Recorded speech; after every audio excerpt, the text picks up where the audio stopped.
पहले के जमाने में क्या होता था, सामान लिया तो सामान के बदले में सामान दिया जाता था। मतलब किसी ने चावल लिया तो कोई गेहूं दे देता था, इस टाइप से काम चलता था। फिर सिक्के आए, फिर कागज के नोट छपने लगे, फिर डेबिट कार्ड आ गया, कार्ड निकाला पेमेंट हो गया कि अकाउंट में पैसा है, ये लो डेबिट कार्ड, इससे पैसा ले लो, या फिर डेबिट कार्ड से कैश निकाल लेते थे लोग। फिर आया क्रेडिट कार्ड कि आज पेमेंट कर दिया, 1 महीने बाद चुका रहे हैं। फिर आया ऑनलाइन पेमेंट का जमाना कि भाई ऑनलाइन पेमेंट कर दिया। लेकिन अब रुपए का नया रूप आ गया है और इसका नाम है डिजिटल रुपया। आपको सुनकर हैरानी होगी, लेकिन आज जो चैप्टर आपके सामने लेकर आया हूं, जिसमें मैं कह रहा हूं कि नोट रखना बंद हो जाएगा और इसका बड़ा देश में इंपैक्ट पड़ने वाला है, यह है डिजिटल रुपया। और यह डिजिटल रुपया जो है वो कैसे देश को बदलेगा या देश को बदल सकता है, आज इसका चैप्टर आपको बताऊंगा। 1 दिसंबर से यह डिजिटल रुपया आ रहा है।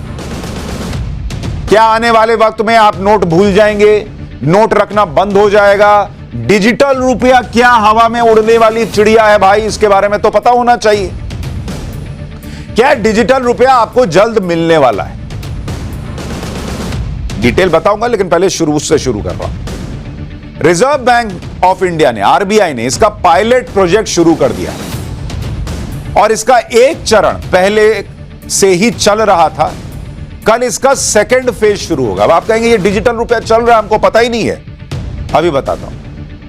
और कहा यह जा रहा है कि सब कुछ प्लान के मुताबिक रहा तो डिजिटल रुपया ही लेन देन का भविष्य होगा। डिजिटल रुपया, आपके जेब में जो नोट है वो धीरे धीरे धीरे धीरे दुनिया छोड़ देंगे। आप जेब में नोट रखना छोड़ देंगे, डिजिटल रुपया चलेगा। अब क्या है भाई डिजिटल रुपया, क्या है ये, क्या बला है ये? थोड़ा सब्र कीजिए, बताता हूं। क्या है, जब भी पैसों की बात आती है तो लोगों के मन में कई सवाल आते हैं। डिजिटल करेंसी को लेकर भी यही सवाल लोगों के मन में रहते हैं कि डिजिटल करेंसी है क्या, ये क्रिप्टो करेंसी से कैसे अलग है? अभी जो यूपीआई पेमेंट करते हैं वो भी तो डिजिटल ही करते हैं, तो फिर डिजिटल करेंसी इससे अलग कैसे है? डिजिटल करेंसी से पेमेंट कैसे होगा? डिजिटल करेंसी से फायदा क्या होगा? आपके पास डिजिटल करेंसी कैसे आएगी?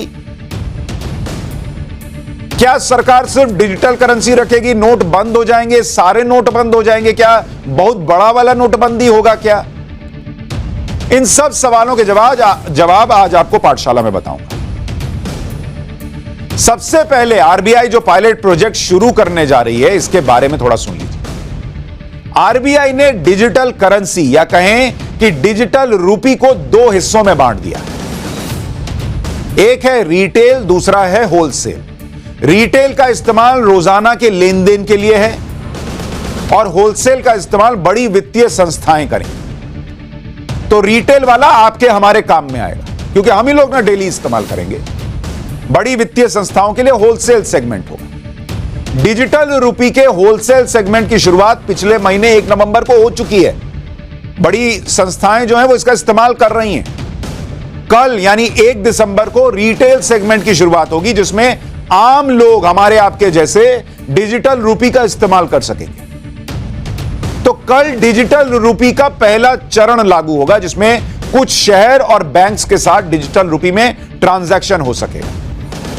अभी ये पायलट प्रोजेक्ट है, मतलब इसको टेस्ट कर रहे हैं कि ये कैसा चलेगा, लोगों को क्या दिक्कत आएगी नहीं आएगी। फुल फ्लेजेड पूरे देश में नहीं लागू कर दिया, पायलट प्रोजेक्ट। तो इस पायलट प्रोजेक्ट के तहत डिजिटल रूपी का इस्तेमाल कुछ सीमित लोगों के बीच होगा, जिन्हें इसकी इजाजत होगी कि आप ये ट्रांजैक्शन कर सकते हैं। तो इससे पता चलेगा कि देश डिजिटल रूपी की दिशा में कैसे बढ़ेगा और कैसे देश में यह पूरी तरह से लागू हो जाए। डिजिटल रूपी से जुड़ा पायलट प्रोजेक्ट अभी देश के 4 शहरों में शुरू होगा।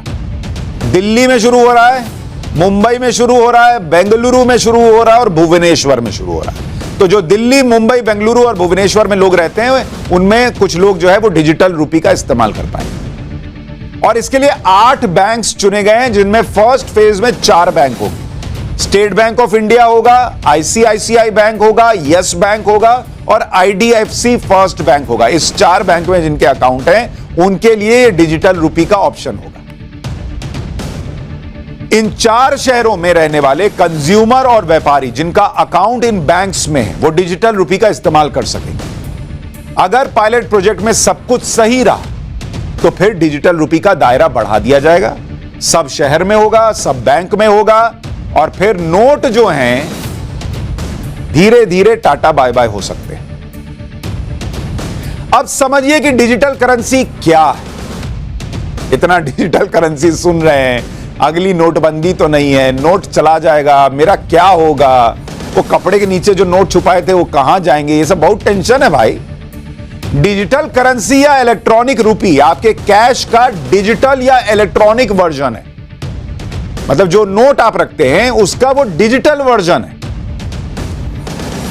जैसे पहले याद है आपको, आप लोग, हम लोग, सब लोग क्या करते थे, फोटो खींचते थे, फिर रील साफ होने जाती थी, फिर वो छप के आती थी, तो वो फिजिकल वर्जन। आजकल क्या है, डिजिटल फोटो है, आपके मोबाइल में है, लैपटॉप में है, सब जगह व्हाट्सएप पे भेज दिया, धक से चला गया। वैसे ही अब नोट छप के आते हैं, लेकिन डिजिटल करेंसी जो आपका नोट है उसका इलेक्ट्रॉनिक वर्जन है। थोड़ा क्लियरिटी आई।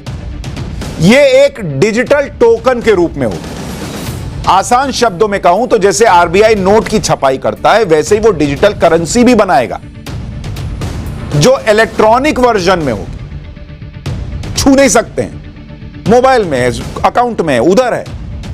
डिजिटल करेंसी का इस्तेमाल भी आप लेन देन के लिए कर पाएंगे। डिजिटल करेंसी की वही वैल्यू होगी जो पेपर करेंसी या कॉइन की होती है।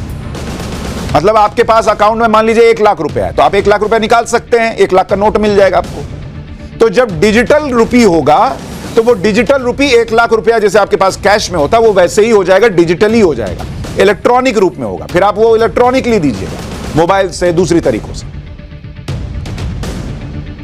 डिजिटल रुपी में लेन देन कैसे होगा, इसको थोड़ा विस्तार से समझें। आरबीआई के मुताबिक डिजिटल रुपी का डिस्ट्रीब्यूशन बैंक्स के जरिए होगा। जिन बैंक्स को डिजिटल रुपी मिलेगी वो यूजर्स को डिजिटल वॉलेट की सुविधा देगा। वॉलेट मतलब पर्स, बटुआ, जिसमें आप रखते हैं, अभी फिजिकल बटुआ रखते हैं, उसमें डिजिटल बटुआ होगा, अकाउंट आपका एक तरीके से। इसी डिजिटल वॉलेट के जरिए लोग डिजिटल टोकन में पेमेंट करेंगे। डिजिटल वॉलेट के जरिए एक व्यक्ति दूसरे व्यक्ति को पेमेंट कर सकता है, फिर यह व्यक्ति मर्चेंट के बीच भी लेन देन हो सकता है।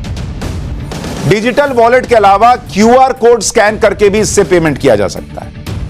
मतलब आपके पास अपना क्यूआर कोड होगा। अभी क्या हुआ, दुकानदार के पास होता है, आप पेमेंट करते हैं, कल को आपको किसी से पेमेंट लेना, आपका अपना क्यूआर कोड है, आपको स्कैन करेगा, आपको पेमेंट करेगा, यह भी हिसाब चलेगा। तो जैसे आपकी जेब में पैसे रहते हैं वैसे ही डिजिटल रुपी या ई रुपी आपके मोबाइल वॉलेट में रहा करेगा। अब आपको इतना मोटा मोटा बटुआ लेके चलने की जरूरत नहीं है, मोबाइल हाथ में लिए निकल गए। वो जमाना भी आएगा कि शायद नोट रहे ही ना, अब वो बहुत दूर की बात है, लेकिन उस पर अभी आऊंगा। अब आप ये समझिए कि ये कैश पेमेंट या यूपीआई या ऑनलाइन पेमेंट से अलग कैसे है।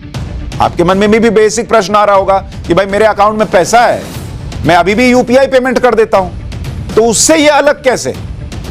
इसको आपको उदाहरण से समझाता हूं। मान लीजिए आप राशन खरीदने गए, 500 रुपया का बिल बना, तो आप क्या करते हैं, बोलते पर ये लो 500 का नोट पकड़ो, कैश दे दिया, हो गया, खत्म। अब जो दुकानदार और आपके बीच में लेन देन हुआ उसे कोई ट्रैक नहीं कर सकता कि वो 500 रुपया जो है वो आपने उस दुकानदार को दिया। वो नोट इधर से उधर टहलता रहेगा। फिर किसी दिन बंगाल में किसी मंत्री के यहां इतना इतना गुलाबी नोट निकल आता है, क्योंकि पता नहीं वो नोट कहां से कहां बह रहा है। तो फिजिकल करेंसी का हिसाब रखना मुश्किल है। दूसरा तरीका यह है कि आप गूगल पे, पेटीएम, फोन पे जैसे ऐप के जरिए यूपीआई से या वॉलेट से 500 रुपए का बिल चुका सकते हैं उस राशन को लेने के बाद। ये आप करते होंगे, ए भैया पेमेंट पेटीएम से कर दूं, हां कर दीजिए, फोन पे से कर दूं, हां कर दीजिए। लेकिन इसमें क्या होता है कि जब आप पेमेंट करते हैं तो आपके बैंक अकाउंट से 500 रुपया डेबिट होता है और दुकानदार के अकाउंट में 500 रुपया जमा हो जाता है। इसमें आपके और दुकानदार के बीच फ्रंट एंड ट्रांजैक्शन कहते हैं इसको, जो तुरंत तो हो जाता है कि मतलब आपने पेमेंट किया, उसको दिखाते ये देखिए हरा टिक, नीला टिक आ गया, जो भी आ गया, वो कहता है अच्छा पेमेंट आ गया। या कई बार वो फोटो भी खींचता है आजकल। लेकिन आपके और दुकानदार के बीच तो सामने सामने ट्रांजैक्शन है। दुकानदार और बैंक के बीच बैक एंड ट्रांजैक्शन होता है जो तुरंत उसी वक्त पूरा नहीं होता, क्योंकि इस ट्रांजैक्शन को आरबीआई के साथ भी सेटल करना होता है, जो पूरे दिन में एक बार होता है। जब तक सेटलमेंट पूरा नहीं होता तब तक दुकानदार के अकाउंट में पैसे नहीं आते, और जब तक यह ट्रांजैक्शन पूरी नहीं होती तब तक दुकानदार की सांस अटकी रहती है कि आपने तो कह दिया मैंने पेमेंट कर दिया, उसने सोचा पेमेंट आ गया, लेकिन पेमेंट आया नहीं आया ये उसको तब पता चलता है जब दिन खत्म होता है और सेटलमेंट होता है आरबीआई और बैंक के बीच में। आप में से कई लोगों ने सुना होगा बीच में ये धोखाधड़ी का सिलसिला शुरू हुआ था कि ऐसा कुछ ऐप दिखाते थे, कहते थे लो पेमेंट हो गया, उसमें हरा टिक बन के आता था, लोग सोचते थे पेमेंट हो गया, वो पेमेंट होता ही नहीं था। क्यों? क्योंकि उसको अपने अकाउंट में तुरंत पैसा दिख ही नहीं रहा है, तो बेचारा कैसे चेक करेगा? यह झोल है। आप जब यूपीआई पेमेंट कर रहे हैं या फोन पे या पेटीएम से पेमेंट कर रहे हैं, अब ई रूपी या डिजिटल करेंसी में यह होगा कि आपके बैंक अकाउंट से गए 500 रुपए तुरंत दुकानदार को मिल जाएगा, क्योंकि फ्रंट और बैक एंड ट्रांजैक्शन एक साथ होगा। धोखाधड़ी खत्म, कोई किसी को लटका नहीं सकता, भटका नहीं सकता, अटका नहीं सकता। तुमने 500 रुपया का ई रूपी दिया, उधर ई रूपी उसके अकाउंट में आया, खत्म मामला। हालांकि अगर आप डिजिटल करेंसी का इस्तेमाल करें या गूगल पे या पेटीएम जैसे किसी ऐप का इस्तेमाल करें, आपके लिए पेमेंट का तरीका नहीं बदलेगा, आपके लिए तरीका वही है, लेकिन दुकानदार या जो मर्चेंडाइज रखने वाला है उसके लिए तस्वीर बदल जाएगी। आरबीआई की तरफ से डिजिटल करेंसी को लाने के पीछे सबसे बड़ा मकसद है क्रिप्टो करेंसी के खतरे से बचना। पहली बार 2009 में क्रिप्टो करेंसी बिटकॉइन चर्चा में आई थी, आपको याद होगा। तब दुनिया के केंद्रीय बैंक्स को इससे ज्यादा खतरा नहीं लगा, लेकिन जैसे जैसे क्रिप्टो करेंसी की वैल्यू बढ़ने लगी, यह किसी भी देश के सेंट्रल बैंक के लिए खतरा बना। अगर किसी देश में क्रिप्टो करेंसी को इजाजत दे दी जाए तो सेंट्रल बैंक करेंसी सप्लाई से नियंत्रण खो देगा। ऐसी भी चिंताएं जताई गई कि क्रिप्टो मौद्रिक नीति को प्रभावित कर सकता है, क्योंकि तब देश में एक ऐसी करेंसी लीगल हो जाएगी जिसकी वैल्यू स्थिर नहीं है। पता नहीं ना, आज आपके पास जो क्रिप्टो है उसकी वैल्यू कुछ है, दूसरे के पास जो है उसकी कुछ है। ऐसा थोड़ी कि मेरा 100 रुपए का नोट और आपका 100 रुपए का नोट दोनों 100 रुपया ही है। आपकी क्रिप्टो करेंसी अलग, उसकी अलग, वो भी मार्केट पे ऊपर नीचे हो रही है। इसके अलावा डिजिटल करेंसी को इसलिए लॉन्च किया गया क्योंकि यह डिजिटल इकोनॉमी को बूस्ट देगा। पहली बात, करेंसी मैनेजमेंट सिस्टम सस्ता और ज्यादा प्रभावी होगा। डिजिटल करेंसी से होने वाली ट्रांजैक्शन को ट्रैक किया जा सकेगा, यह एक बड़ा हथियार बनेगा।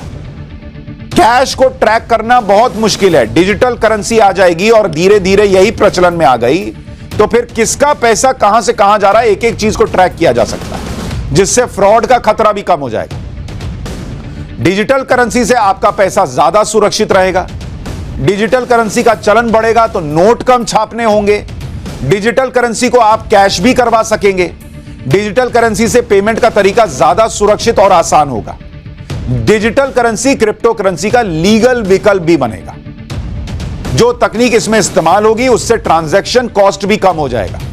ऐसा नहीं कि डिजिटल करेंसी के आने से कैश में लेन देन या यूपीआई जैसी तकनीक खत्म हो रही है, बल्कि डिजिटल करेंसी के रूप में यूजर्स के पास एक और विकल्प अभी बढ़ रहा है।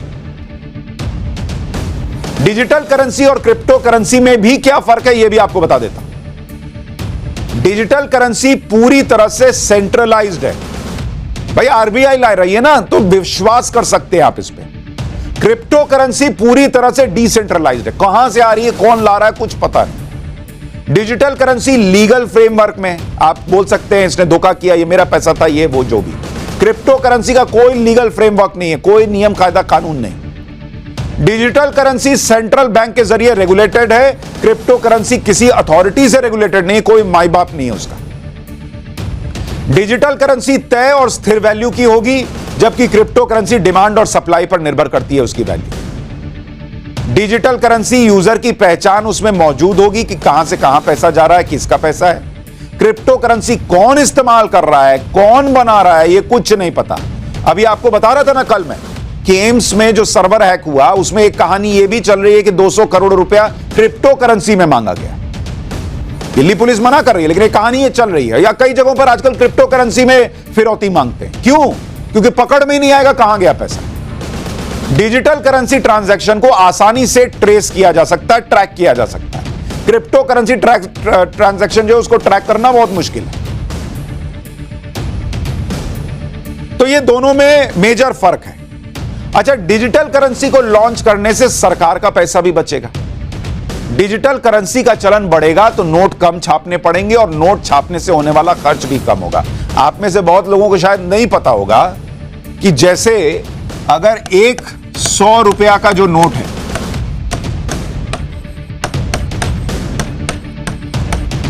एक 100 रुपया का नोट है, इसको जो आप छापते हैं, इसको छापने में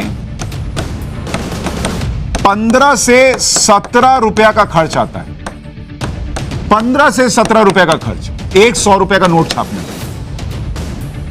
यानी 17% का खर्च है नोट की छपाई में।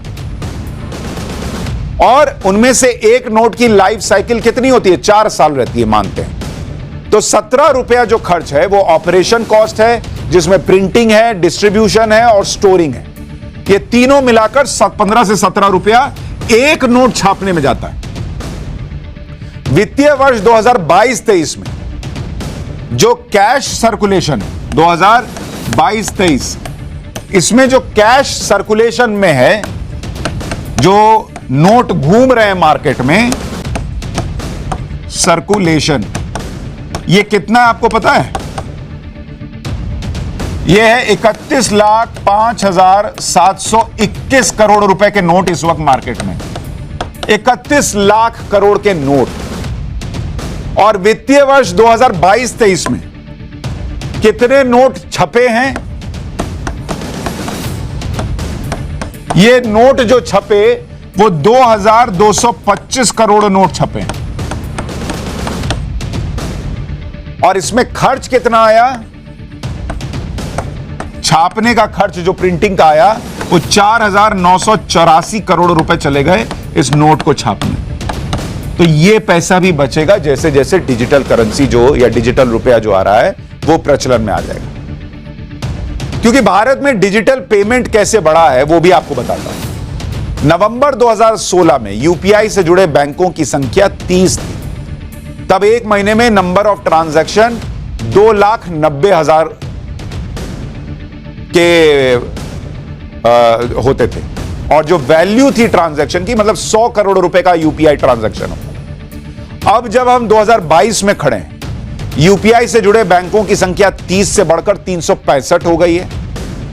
तब एक महीने में नंबर ऑफ ट्रांजैक्शन 730 करोड़ रुपए, 730 करोड़ के अब होने लगे हैं ट्रांजैक्शन, 730 करोड़ ट्रांजैक्शन। और इसकी वैल्यू निकालिएगा तो 12,11,582 करोड़ रुपए का ट्रांजैक्शन सिर्फ यूपीआई में हो रहा है। 100 करोड़ का होता था, अब हम 12 लाख करोड़ से ऊपर आ चुके हैं। यह दुनिया बदली है पिछले कुछ सालों। दुनिया के करीब 80% सेंट्रल बैंक डिजिटल करेंसी पर या तो काम कर चुके हैं या उसे लागू कर चुके हैं। जो हम अब कर रहे हैं वो कर रहे हैं, दुनिया में लोग कर रहे हैं। 80% बैंक फॉर इंटरनेशनल सेटलमेंट्स जो सेंट्रल बैंक्स का क्लब है, उसके मुताबिक आने वाले 3 सालों में दुनिया की 20% आबादी उन देशों में रहेगी जहां डिजिटल करेंसी का इस्तेमाल होगा।